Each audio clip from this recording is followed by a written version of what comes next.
epístola de Juan, capítulo 3, versículo 4, que yo quiero leer. Todo el que practica el pecado, practica la infracción de la ley, pues el pecado es infracción de la ley. Y nosotros sabéis que Él se manifestó a fin de quitar los pecados, y en Él no hay pecado. Todo el que permanece en Él no peca. Todo el que peca ni le ha visto ni le ha conocido. Hijos míos, que nadie os engañe. El que practica la justicia es justo, así como Él es justo. El que practica el pecado es del diablo, porque el diablo ha pecado desde el principio. El Hijo de Dios se manifestó con este propósito, para destruir las obras del diablo. Ninguno que es nacido de Dios practica el pecado, porque la simiente de Dios permanece en él, y no puede pecar, porque es nacido de Dios. En esto se reconocen los hijos de Dios y los hijos del diablo. Todo aquel que no practica la justicia no es de Dios, tampoco el que no ama a su hermano. Padre, gracias de nuevo por tu palabra clara como solamente tu palabra puede ser, pero que en ocasiones necesita ser clarificada por medio de tu misma palabra para entender nosotros mejor lo que tú quieres decirnos en textos como estos. Ayúdanos a entender mucho mejor nuestra relación con nuestra vida de pecado, la necesidad que tenemos de apartarnos de él y la manera como hacer eso de la mejor forma posible. Sé con tu Hijo Dios en la predicación, sosténlo, guárdalo del error, completa sus insuficiencias y permite, Dios, que Él pueda honrarte en lo que hace. En tu nombre, Jesús. Amén. Amén. Este es un texto que a primera vista resulta un tanto chocante por algunas de las cosas que dice, pero a lo largo del camino trataremos de explicar alguna de esas cosas. La primera pregunta que quizás sea bueno hacernos con relación al texto es ¿qué realmente representa el pecado para Dios? Yo creo que nosotros como que entendemos eso mejor en términos de qué representa para nosotros, pero ¿qué representa el pecado para Dios? Una segunda pregunta que pudiéramos hacernos es ¿cuál es la relación que guarda el conocimiento de Dios con mi vida de pecado?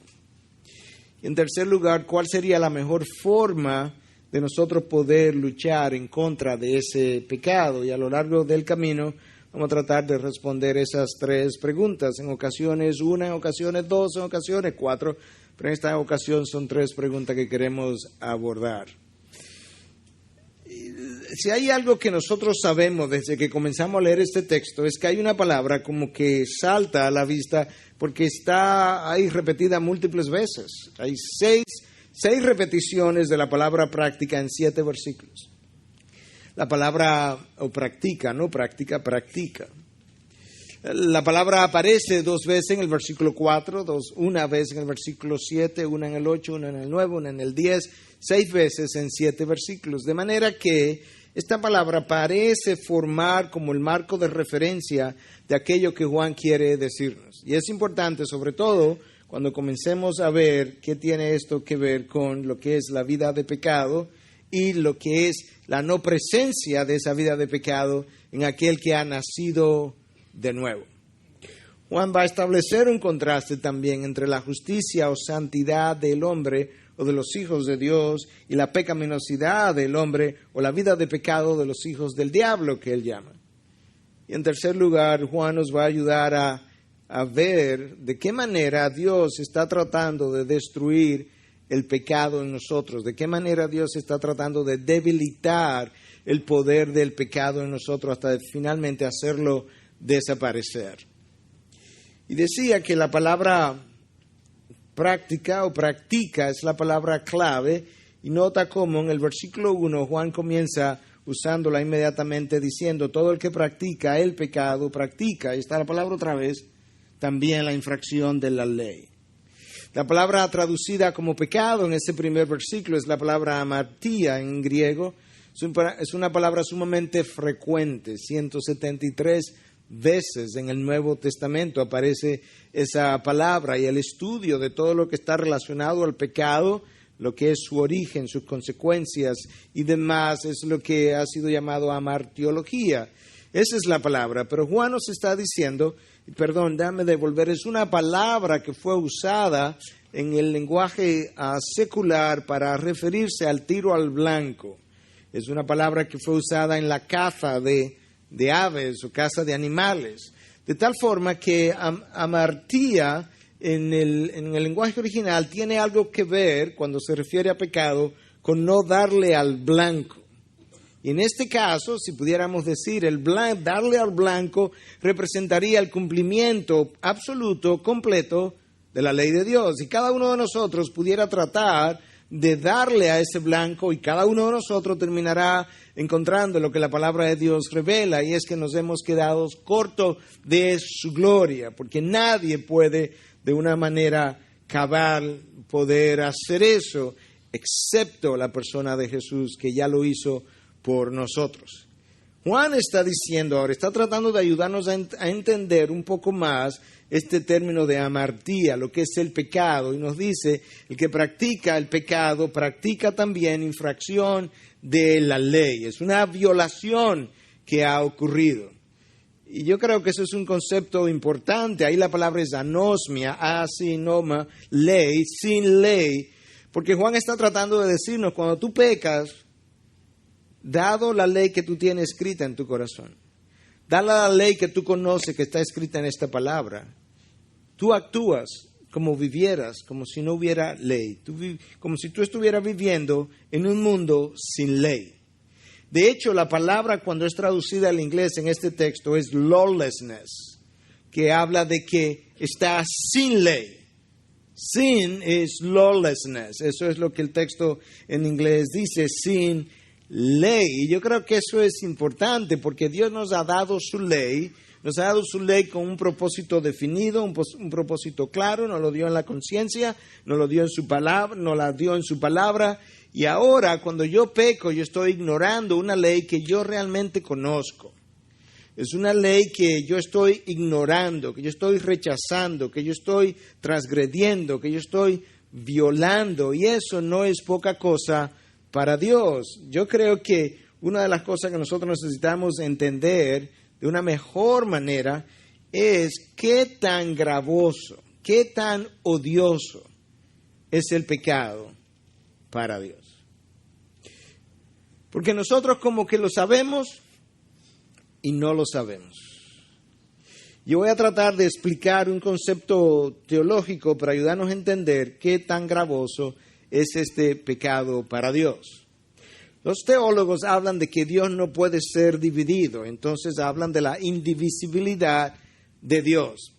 Lo que eso implica en términos prácticos es que si Dios es una cosa en un momento, Él siempre será eso todo el tiempo. En otras palabras, si Dios es amor, Dios siempre será amor, aun cuando Él hable de su ira, aun cuando Él aplique su justicia, Dios siempre es amor.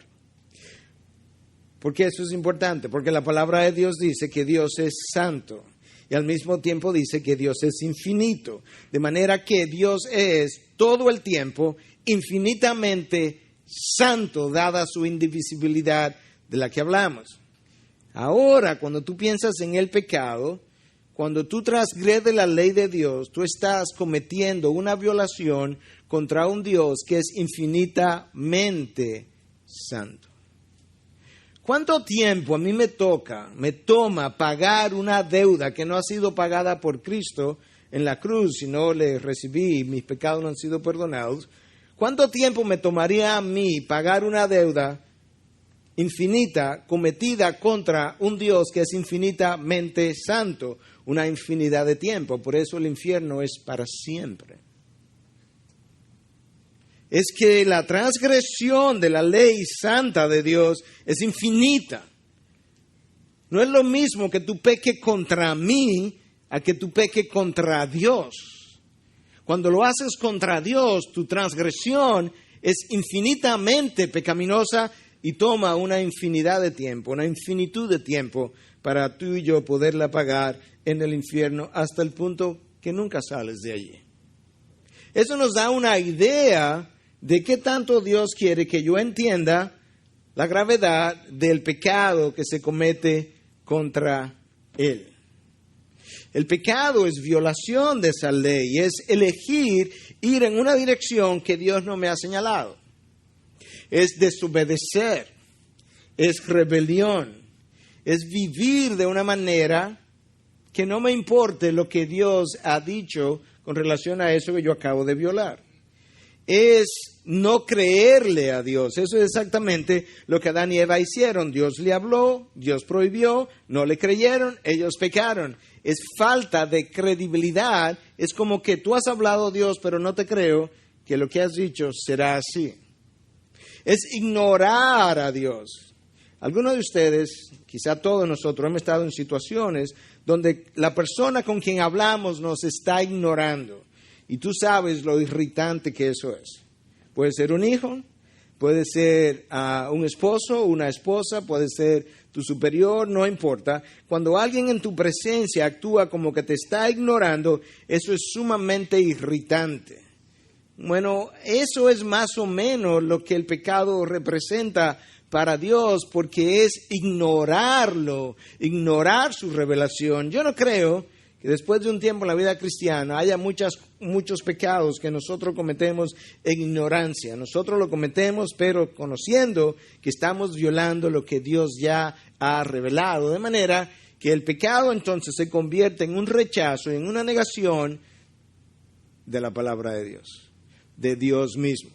Y eso nos ayuda a entender esto que Juan está tratando de decirnos, de por qué el que ha nacido de nuevo no permanece en la práctica de pecado, como vamos a ver en un momento.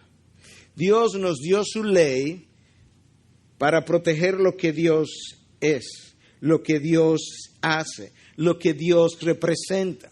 Como cuando Dios baja y desciende al Sinaí y le dice a Moisés que ponga una cuerda, un cordón alrededor para que el pueblo no traspasara y pudieran ellos incluso terminar muriendo. Hay algo que Dios está protegiendo cuando Él legisla. Y eso es exactamente lo que Dios trató de hacer con Adán. Él creó, Él legisló, Él protegió con su ley, y Adán ignoró a Dios, violó su ley y arruinó la única creación, no la primera, arruinó el primer matrimonio, la primera familia, los primeros hijos y la raza humana entera. De manera que la ley de Dios es protectora de lo que Dios hace, de lo que Dios es, y es protectora de nosotros también. De hecho, esa es la razón por la que Santiago llama la ley de Dios la ley de la libertad. La ley que si tú la sigues, si tú la obedeces, si tú te sometes a ella, te va a dar libertad de aquello que mora en ti, que es pecaminoso, que es destructivo. Porque eso es una de las cosas del pecado, que el pecado es autodestructivo. Alguien decía que el pecado es self-abuse. Autoabuso, te abusas a ti mismo. Y esa es la realidad. La ley del pecado es todo lo contrario a la ley de la libertad. Es la ley que te esclaviza a tus pasiones, te esclaviza a tus celos, envidias, orgullo, miedos, inseguridades. La ley de Dios es la ley que te liberta de todo eso, y es por eso que Dios nos ha dado su ley. Y al final de los 40 años en el desierto, reflexionando Moisés con el pueblo, en Deuteronomio 10:13, le dice que los preceptos de Dios para ellos fueron dados para su bien. Esa es la ley que Dios quiere que yo conozca. Esa es la ley y el beneficio que el salmista llegó a conocer cuando el salmista dice: oh, cuánto amo tu ley. ¿Cómo es que el salmista puede amar la ley de Dios? Él llegó a conocer su beneficio, su protección, su cuidado, el propósito para la cual le fue dada. Y sin embargo, hijos de Dios, muchas veces encuentran la ley de Dios pesada, drenante, gravosa, a pesar de que Juan nos dice que sus mandamientos no son gravosos. Restrictiva, pero recuerda algo, la ley no restringe la santidad en tu vida, no restringe la santidad de Dios, la ley restringe la pecaminosidad que hay en ti y en mí, de tal manera que cuando yo comienzo Cuando yo comienzo a sentir la ley de Dios restrictiva, en realidad lo que yo he comenzado a sentir es la restricción que esa ley está llevando a cabo en la pecaminosidad que hay en mí, que existe en mí. De manera que mientras más pesada, gravosa resulta la ley de Dios para mí, más yo descubro que hay pecado en mi persona. Esa es la ley que tú y yo debiéramos estar deseando como el salmista, amando. El salmista ha descubierto lo que la ley es capaz de hacer para él. Y esa es la ley que Juan dice que yo violo en el versículo 1 cada vez que yo peco. Juan continúa diciéndonos entonces en el versículo 1, pero es el primer versículo que leí hoy, que es el versículo 4. Juan continúa diciéndonos entonces que en el versículo 6, todo el que permanece en él no peca, todo el que peca ni le ha visto ni le ha conocido. Si fuéramos a tomar el texto tal cual ahí está, entonces ciertamente tenemos todos un grave problema. Porque el texto dice, si lo fuéramos a tomar como está escrito en esta versión, que si tú eres nacido de nuevo, si tú eres cristiano, realmente tú no pecas. Sin embargo, las traducciones más recientes, como la ESV, nos ayudan a entender dónde está el problema. Juan, no puedes estar diciendo que el cristiano nunca peca, porque ya en el capítulo 1, versículo 8, Juan nos dijo que si nosotros decimos que no tenemos pecado o que no hay pecado en nosotros, que nosotros mentimos. Esto es como él lo dice, si decimos que no tenemos pecado, nos engañamos a nosotros mismos y la verdad no está en nosotros. Y Juan no puede decirme en el capítulo 1 que todo el mundo tiene pecado y en el capítulo 3 decirme que el cristiano nunca peca. Esas dos cosas parecen contradecirse, a menos que haya una solución y la hay. La versión ESV nos ayuda a entender los tiempos verbales y nos explica que esto no está escrito en lo que en el griego llaman el aorista, que es un tiempo pasado donde tú haces una acción una vez y ya no más, sino que esto está en el presente, algo que continúa. Y por tanto, esta es la traducción que la ESV tiene. Yo la voy a leer tal cual está en el inglés y luego la voy a traducir. No one who abides in him keeps on sinning. No one who keeps on sinning has either seen him or known him. Esta es la traducción. Todo el que permanece en él no continúa pecando o en la práctica de pecado. Todo el que continúa pecando ni le ha visto ni le ha conocido. De manera que los expertos nos están diciendo que Juan está tratando de comunicarnos es que si tú permaneces en él, tú no continúas pecando. La continuidad de mi pecado, la continuidad de la práctica del pecado es una evidencia de que yo no estoy en él.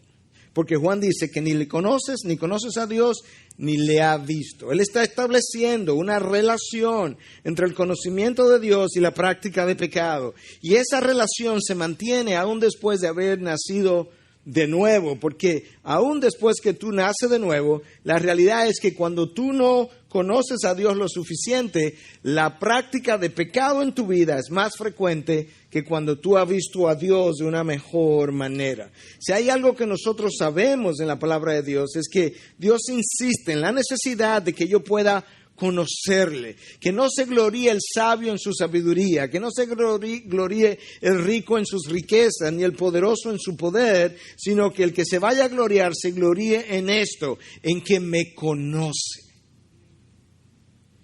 Cuando ese pueblo que no le conoció terminó siendo destruido, Dios dice a través del profeta Oseas, mi pueblo perece por falta de conocimiento. La falta de conocimiento de Dios lleva al pueblo a autodestruirse. Mientras más conozco a Dios, más conozco su ley, más conozco sus mandamientos, más conozco la protección que ellos me brindan, más conozco su voluntad, y mientras más conozco su voluntad, más descubro que es buena, que es agradable, que es perfecta. Mientras más descubro eso, más quiero hacer eso. Mientras más vivo en su voluntad, más santo vivo. De manera que ciertamente hay una relación directa entre mi grado de conocimiento y la vida de pecado que llevo o que no llevo. Dios le dice al pueblo a través de Jeremías en 24:7, les daré un corazón para que me conozcan. El corazón ya lo tenemos. ¿Qué es lo que está ocurriendo? Que no le conocemos lo suficiente como para que ese conocimiento de Dios sea transformador. No podemos olvidar que cuando Moisés sube a la cima del monte, él desciende transformado. ¿Qué es lo que transforma el rostro de Moisés?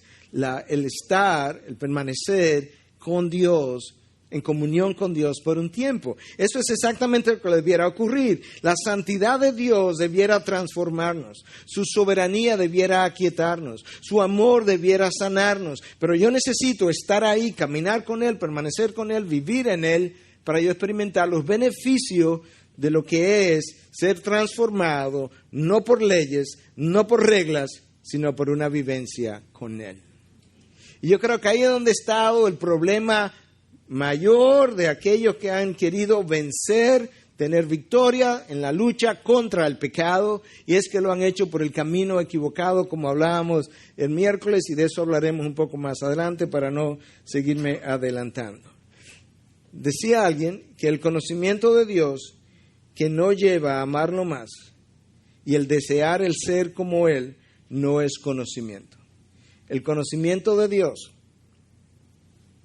que no me lleva a amarlo más y a querer ser como Él no es conocimiento. Entonces, ¿qué es? Información. No más. Y yo creo que muchas veces nosotros hemos tenido demasiado información y poco conocimiento. Y si tú y yo queremos vencer el pecado, no va a ser por medio de reglas, de leyes, de prohibiciones, de anuncios de las consecuencias. Todo eso lo hemos oído, lo hemos conocido y todavía no nos ha evitado el pecar de la manera como lo hemos hecho.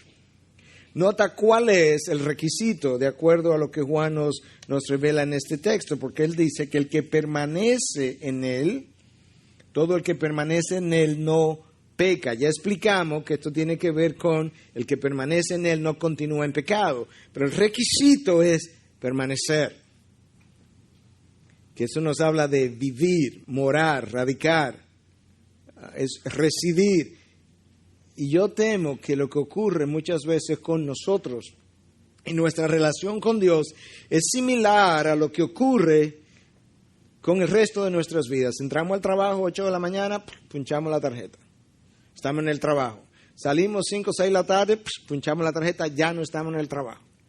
Venimos a la iglesia ahora por 1 hora y media, 2 horas, punchamos la tarjeta, estamos con Dios en la iglesia. Salimos de la iglesia, punchamos la tarjeta, ya no estamos con Dios. Eso no es permanecer en Él. Permanecer tiene la idea de residir, de estar, de quedarte, como lo hizo Moisés. De tal manera que ahora, al salir de un lugar u otro, mis metas, pensamientos, deseos, sueños, anhelos, todas esas cosas están canalizadas a través de la mente de Dios que ha sido formada por medio de su palabra y de su espíritu en nosotros. Y ahora yo puedo permanecer en Él, y todo el que permanece en Él no continúa en pecado, nos dice Juan. Alguien pudiera decir, yo casi puedo oír la objeción, pastor, pero eso no es fácil. Bueno, yo no estoy diciendo que no hay lucha, que no hay altas y no hay bajas. Lo que sí estoy diciendo, que de acuerdo a lo que Juan nos dice aquí, tampoco debe ser tan difícil. Nosotros agravamos el problema. Nosotros complicamos la ecuación.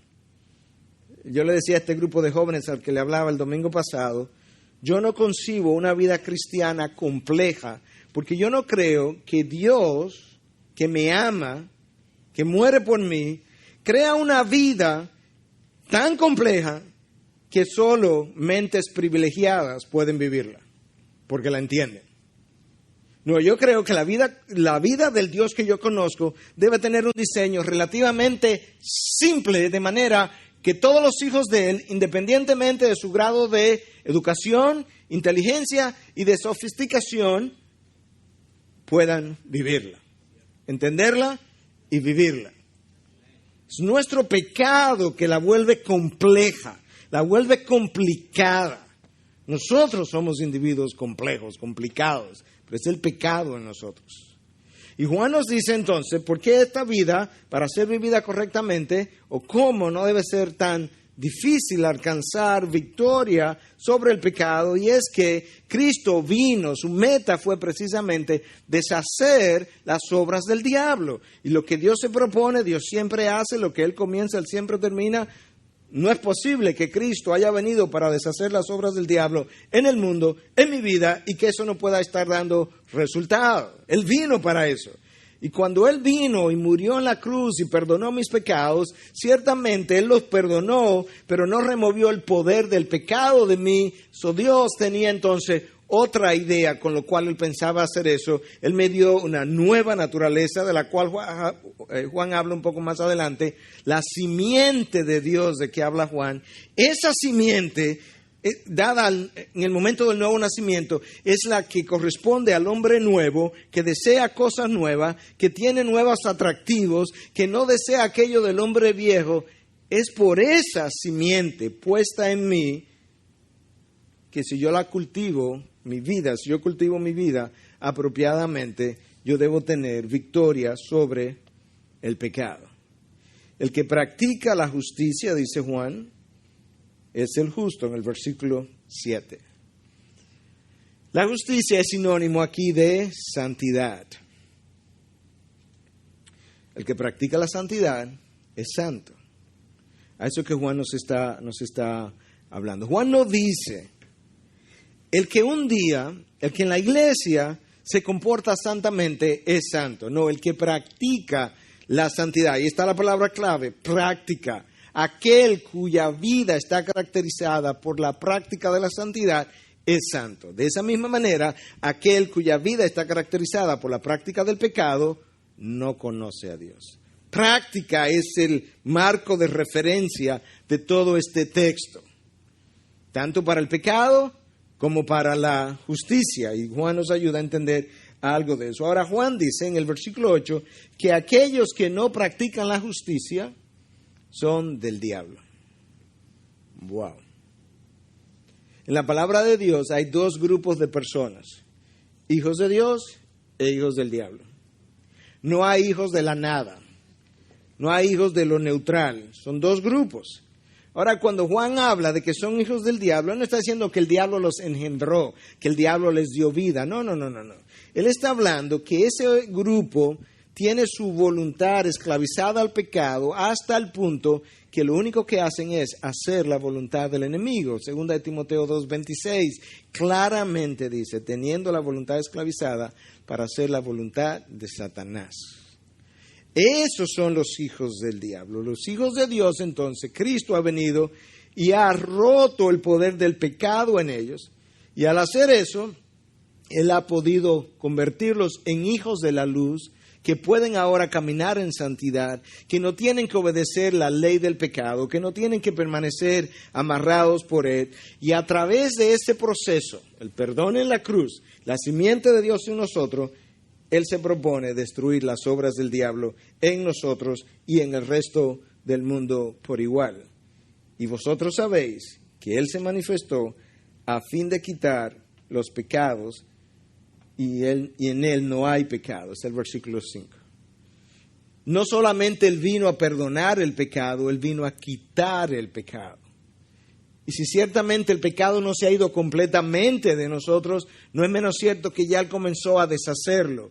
Pero lo comenzó a deshacer por medio del Espíritu de Dios que mora en nosotros. Juan no entiende mucho cómo es que la simiente de Dios viene a morar en nosotros y nosotros no podemos tener victoria sobre el pecado. ¿Cómo es posible que el Espíritu que levantó a Cristo de entre los muertos viene y mora dentro de nosotros? Y pudiendo ese espíritu levantar al muerto a la vida, no puede levantar al creyente, al otro hijo de Dios, de sus hábitos de pecados. Juan no entiende mucho esa cosa y por eso es que él nos dice en el versículo 9, ninguno que es nacido de nuevo, escucha, viene la palabra otra vez, practica el pecado. Esa es la clave. Lo que caracteriza al hijo de Dios que ha nacido de nuevo, él no vive en la práctica de eso que se conoce como pecado. ¿Por qué? Porque la simiente de Dios permanece en él y no puede pecar porque es nacido de Dios. La ESV dice, y no puede continuar en el pecado porque es nacido de Dios. Pero ¿qué es lo que hace que no pueda continuar en el pecado? Esto, precisamente, que es la simiente de Dios. Yo creo que nosotros entonces, que tenemos la simiente de Dios dentro, el Espíritu Santo, el poder que levantó a Cristo de entre los muertos, que tenemos nuestros pecados perdonados, si no hemos tenido mejores victorias sobre el pecado, no es por Dios, no es por su causa, es por la nuestra. Y yo creo que hemos estado librando la batalla de la manera incorrecta, como hablábamos el miércoles al grupo de las damas.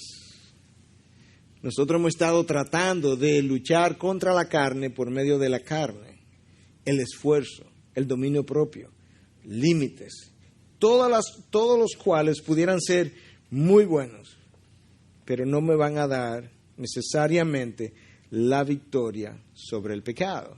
El conocer acerca de las consecuencias del pecado, de las cuales nosotros hemos hablado tanto, no nos va a evitar pecar. Los médicos, cardiólogos conocen las consecuencias del cigarrillo y algunos de ellos fuman y conocen las consecuencias del cigarrillo sobre la presión arterial, sobre los infartos, sobre el cáncer y fuman. Conocer las consecuencias que algo me puede traer no me va a detener la conducta, no me va a detener el curso de acción. Lo hemos probado en medicina, lo hemos probado en la vida cristiana. Esa es la realidad. Y entonces, ¿qué lo va a hacer? Bueno, de nuevo, hay algo que Juan está tratando de establecer, es la relación entre mi conocimiento de Dios y mi vida de pecado. Parte del problema estriba entonces que yo no conozco lo suficiente de Dios para que Dios pueda, en lo que yo conozco de Él, ser una mayor atracción que la atracción que el mundo tiene sobre mí. Y todavía entonces las cosas del mundo nos llaman demasiado la atención. Sus halagos, sus tentaciones. Cuando tú lees el libro de Daniel, en el capítulo 11, tú llegas a un versículo que dice que el pueblo que conoce a su Dios se mostrará fuerte y actuará.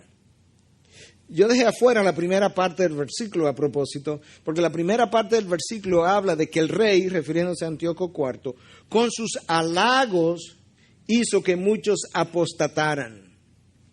Sin embargo, hubo un grupo del pueblo de Dios, un grupo de personas, que debido al conocimiento que tenían de Dios, esos halagos no tuvieron ningún poder, ninguna influencia, ninguna habilidad de hacerlos apostatar, porque el pueblo que conoce a su Dios se mostrará fuerte y actuará.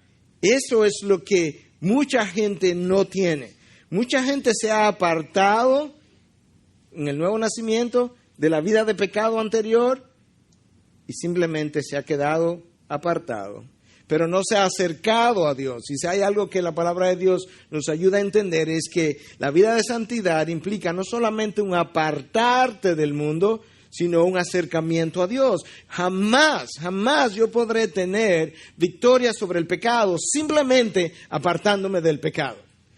Yo tengo que acercarme a Dios vía su palabra, vía intimidad, vía oración, vía adoración. Cuando eso no está ocurriendo, simplemente porque yo me haya apartado del mundo como un buen moralista, eventualmente yo terminaré otra vez en el mundo. Porque yo no tengo aquí algo que realmente me llame lo suficiente la atención como para no ser distraído por esta otra cosa que me está llamando. Esa es la realidad.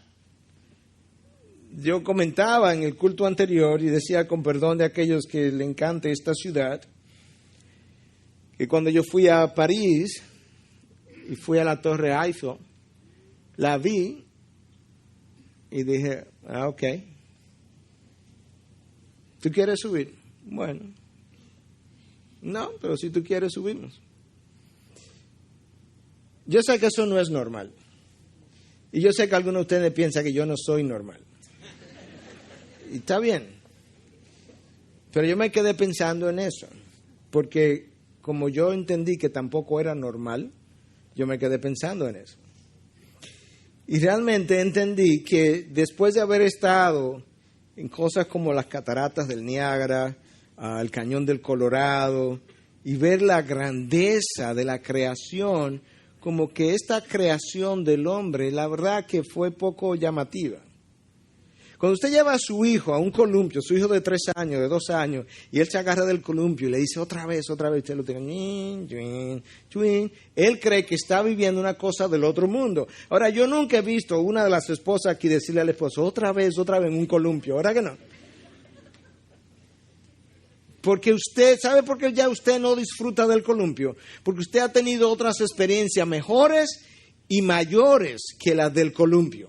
Y por tanto, el columpio se quedó atrás. Ese es el problema. Tuvimos experiencias en el mundo y no hemos tenido experiencias con Dios mejores y mayores.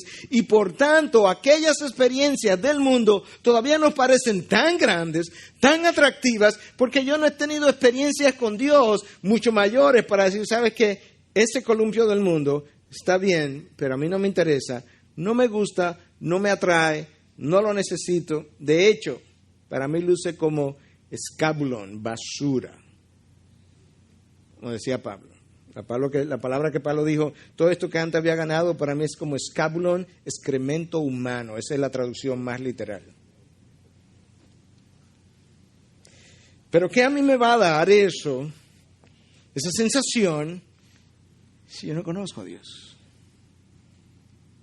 Pastor, ¿y cómo usted se atreve a decir que no conocemos a Dios? Yo estoy poniendo el universo del ser humano al cual yo pertenezco. Bueno, yo he llegado a esa conclusión, usted me ha oído decirlo recientemente. Yo leo la vida de un hombre como Job, que él pierde 10 hijos, pierde todos sus bienes, pierde su salud. Su reacción inmediata es, Jehová dio, Jehová quitó, bendito sea el nombre del Señor. Él adora, él se postra en tierra, él dice, desnudo vine del vientre de mi madre, desnudo volveré a ella. Y ese hombre que reacciona de esa manera tan extraordinaria, cuando él termina dice, yo conocí a Dios de oída. ¿What? ¿Qué? Que yo lo conocía de oídas. ¿Y nosotros? Te voy a dar otra evidencia de que nosotros no conocemos a Dios. Porque Job, yo entendía, Job, déjame decirte que el texto comienza diciendo, Job era un hombre recto, justo e intachable. ¿Tú sabes quién fue que lo calificó así a Job? Dios. Yo no sé si Dios puede decir eso de mí. Y cuando él termina dice, yo lo conocía de oídas. Mira otra evidencia. La palabra de Dios dice, déjame devolver un poco. La experiencia humana más común, sin lugar a duda, es el temor. De hecho, el mandato en sus diferentes formas verbales más común es contra esa emoción humana, no temas. María queda embarazada, el ángel se le aparece, María, no temas. A José hay que hablarle ahora del embarazo de María, José, no temas. A Daniel se le aparece un ángel, Daniel, no temas. A Juan se le aparece un ángel, Juan, no temas. Cristo con los discípulos en la barca, no temas, no temas, no temas, no temas, no temas, no temas, no temas. De manera que la experiencia humana más común, sin lugar a duda, es el temor. Dios lo sabía y no ha ordenado en contra de eso. Pero resulta que la palabra de Dios que nosotros creemos como infalible, autoritaria, inerrante, incuestionable, dice que el perfecto amor de Dios, obviamente, echa fuera todo temor. ¿Qué implica eso? Cuando nosotros todavía seguimos atados por el temor, continuamente, perseguidos por el temor, ese amor del que nosotros hablamos, que es perfecto, yo no lo conozco. Si lo conociera, hubiese echado fuera todo temor. Yo puedo predicarlo, yo puedo enseñarlo, yo puedo escribir un libro sobre eso. Mientras haya áreas de temor en mi vida, hay áreas donde ese amor perfecto de Dios no ha penetrado. No lo conozco. No conocemos a Dios como Él quiere que Él ser conocido. De este lado de la gloria, yo ni siquiera estoy hablando de todo cuanto vamos a conocer después. No, de este lado, de lo que es posible. ¿Y qué es lo que ocurre? Cuando yo tengo un área de mi vida todavía de temor, en esa área el temor ejerce señorío sobre mí. Por tanto, yo no le he dado esa área a Cristo y Cristo no ha venido a ejercer señorío sobre ella porque yo no se la he entregado. El día que yo se la entregue y Cristo la inunde y Cristo se siente en ella, ese día terminaron mis temores en esa área, porque Él será el Señor de esa área, no hasta entonces. ¿Te das cuenta que no conocemos a Dios como necesitamos conocerlo? Ese temor, básicamente, no conoce el amor perfecto de Dios, y como no lo conoce, no conoce la soberanía de Dios como debiera conocerlo. Nosotros conocemos la soberanía de Dios, decimos que Él es soberano, pero de esta manera. Tengo una actividad esta noche al aire libre. Está nublado. Vamos a orar. Porque Dios es soberano, Dios puede hacerlo, que no llueva.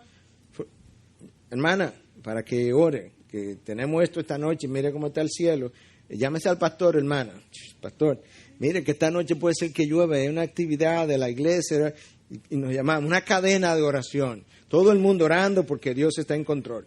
7 de la noche llega, cae un aguacero. Imagínate, este problema, tanta incomodidad. Un momentito. Yo no oí esta mañana que Dios es soberano. O sea, que Él podía dejarte tu actividad seca o mojada en el ejercicio de su soberanía. ¿Cuál es tu problema? Yo creía que Él era soberano. ¿Te das cuenta hasta dónde? La soberanía de Dios es algo que nosotros la apreciamos, la valoramos, siempre y cuando vaya en favor mío. Cuando no llueva, yo sabía, ese es mi Dios, un Dios poderoso. Te lo dije. Pero si llueve, así somos. Oramos para que el Señor sane a alguien y la sanación no vino. No lo sanó. Yo creía que Él era soberano sobre la enfermedad. Dios dice, volviendo a lo de la lluvia en Jeremías, ¿hay algún otro en el universo que pueda hacer caer la lluvia? La próxima vez que nos enojemos, es Dios. Oramos para que Dios, mi hijo, no tenga un accidente en el tráfico de Santo Domingo. Dios es soberano sobre el tráfico de nuestra ciudad, aunque usted no lo crea. Yo sé que es difícil de creer, pero Él es soberano. Y Él está en control de ese caos. Cuando mi hijo llega a casa sin ningún accidente, gloria a Dios. Cuando mi hijo tiene un accidente y yo pierdo los estribos, a mí se me olvida que el Dios soberano lo determinó así. Y bueno, ¿y qué tiene eso que ver con todo esto? Cuando tú entiendas que el amor perfecto de Dios jamás permitiría o la lluvia o el accidente o la muerte de tu hijo, sin que primero pase por su corazón y su mente que te entiende y sabes lo que tú puedes tolerar, pasar, lo que te conviene.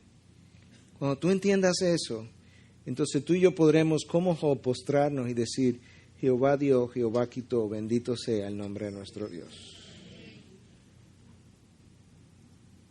Y cuando tú conozcas a ese Dios de esa manera, esa lucha contra el pecado, los deseos, las ofertas, las tentaciones, ¿sabes qué? No va a estar. Dejarán de ser tentaciones.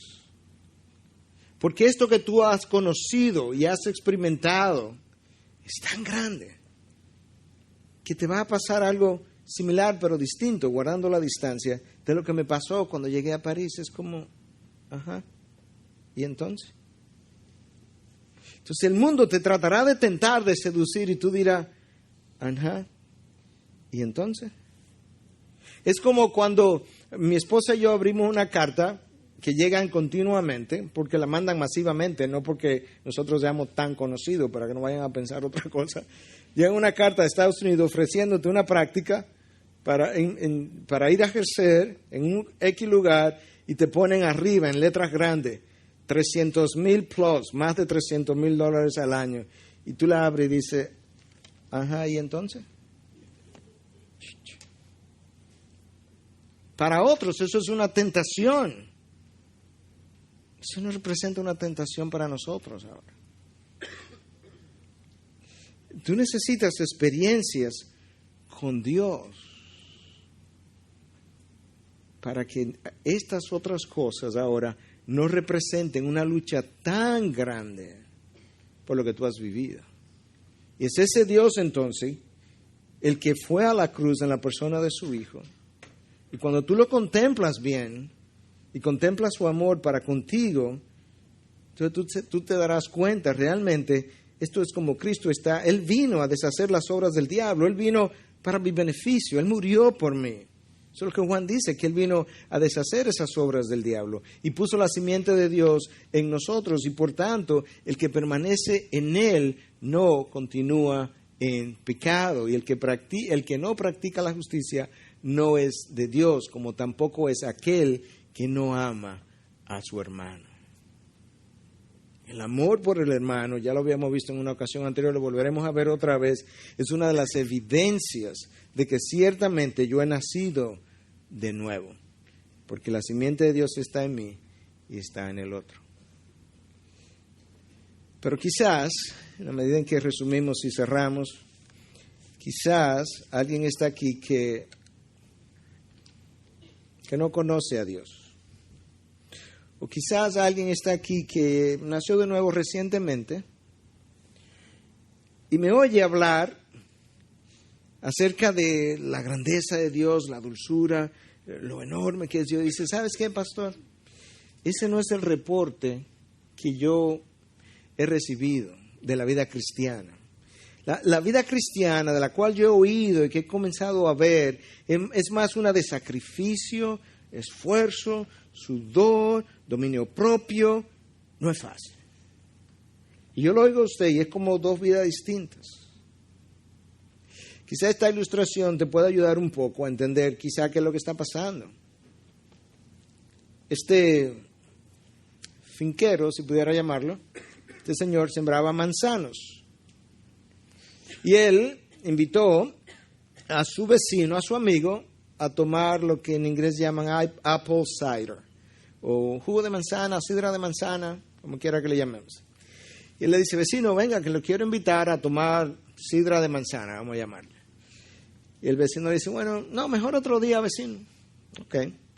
A la semana le dice, vecino, la sidra de manzana que le invité a tomar, ¿usted quiere venir esta tarde? No, vecino, dejemos eso para otro día. Tercera vez, vecino, hoy sí, no me puede negar la sidra que le voy a invitar a tomar. No, vecino, otro día. Entonces él le dice, vecino, mire una cosa, yo creo que usted tiene un prejuicio contra la manzana mía, ¿sí o no? Dice el vecino, bueno, no, lo que pasa es que, bueno, yo he probado realmente la sidra de la manzana suya y son muy amargas.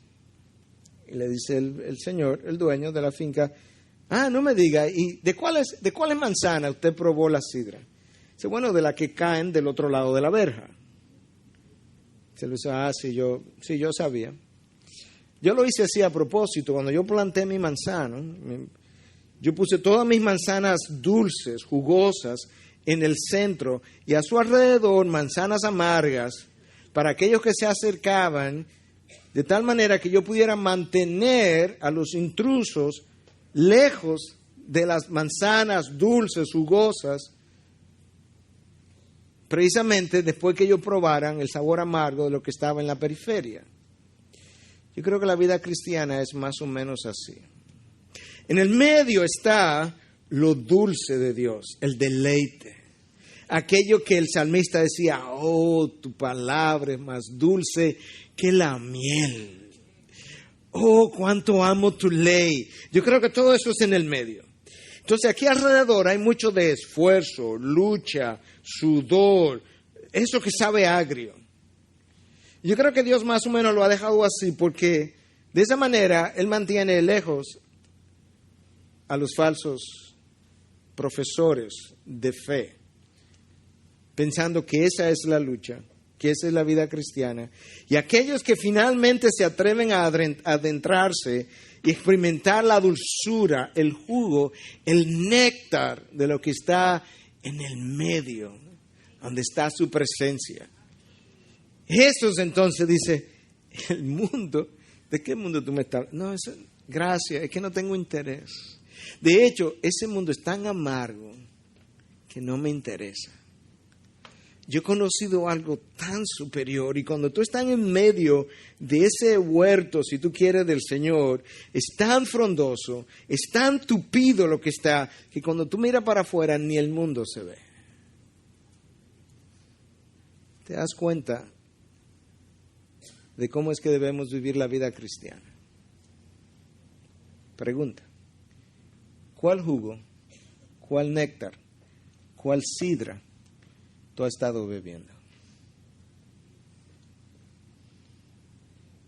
Porque el Dios que yo conozco no puede exprimir una fruta para sus hijos que tenga un néctar o un jugo, un zumo amargo.